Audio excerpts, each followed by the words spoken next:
আজ হয়তো জনগণ জেগেছে, এতদিন পরে হয়তো জনগণ ঘুমিয়েছিল, আজকে জনগণ জেগেছে।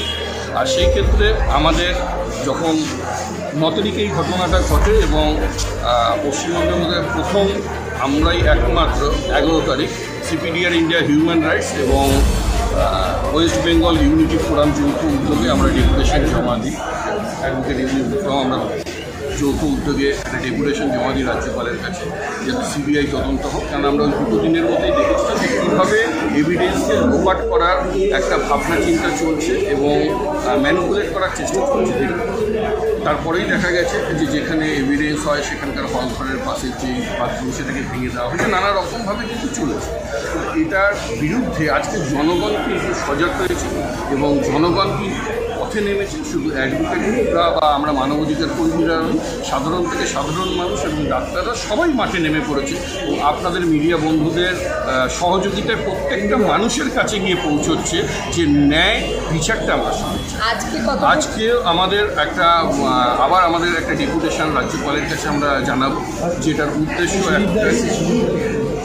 একটাই উদ্দেশ্য যে আমরা চাই যে এই আইনি প্রক্রিয়াটা, যেহেতু আমাদের ভারতবর্ষের আইনি প্রক্রিয়া দীর্ঘদিন ধরে চলে, ঠিক আছে, সেই চলতে চলতে ন্যায় বিচারটা কোথায় এসে দাঁড়ায় সেটা কেউ জানে না। আন্দোলন হয়তো থেমে যায়, যেহেতু সামনে পুজোর মরশুম বলেই অনেকেই ভাবনা চিন্তা করছে যে পুজোর মরশুমে এই দাবি দেওয়াটা থেমে যাবে, কিন্তু এটা থামবে।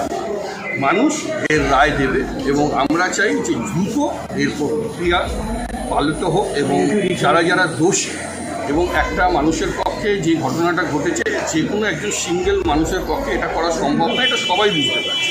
সেটা যদি সিবিআই থেকে শুরু করে পুলিশ প্রশাসন যারাই শুরু করেছে সবাই যদি সঠিকভাবে তদন্ত করতো তাহলে কিন্তু কোনো সমস্যা হয় না। কারণ প্রশাসন চাইলে কিন্তু একটা মন্দির থেকে একটা জুতো চুরি হতে পারে।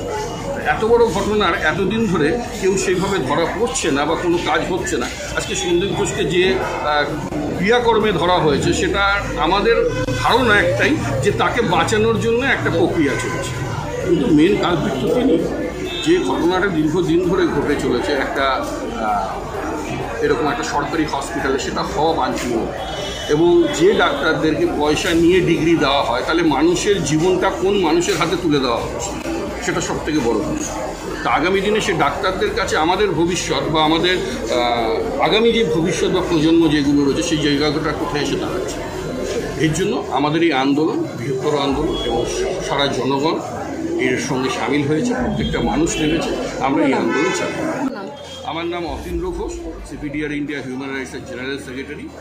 অসাধারণ একজন ব্যক্তিত্ব মানুষ, তিনি আমাদেরকে বসিয়েছিলেন এবং আমরা খুব সুন্দরভাবে আমাদের পরিকল্পনা যেটা ছিল যে ডাক্তারদের যে বিচারটা ডাক্তাররা চাইছে যাতে ওনাদের 5টা যে দাবিটা সেই দাবিটা মেনে নেওয়া হোক এবং সেইটা যেন উনি আমাদের মাননীয়কে সেটাকে কনভয় করে, যাতে ডাক্তারদের এই আন্দোলনটা যেন থেমে যায়। কারণ আমরা একজনের মৃত্যুর জন্য আন্দোলন করছি, যেহেতু আমরা মানবাধিকার কর্মী, মানবাধিকার নিয়ে কাজ করি, আমাদের কাছে সকলের অধিকারটাই সমান। কেন একজন মানুষ চলে গেছে বলে পরবর্তীকালে চিকিৎসার অভাবে অন্য কোনো মানুষ চলে যাক, সেটা আমরা চাই না।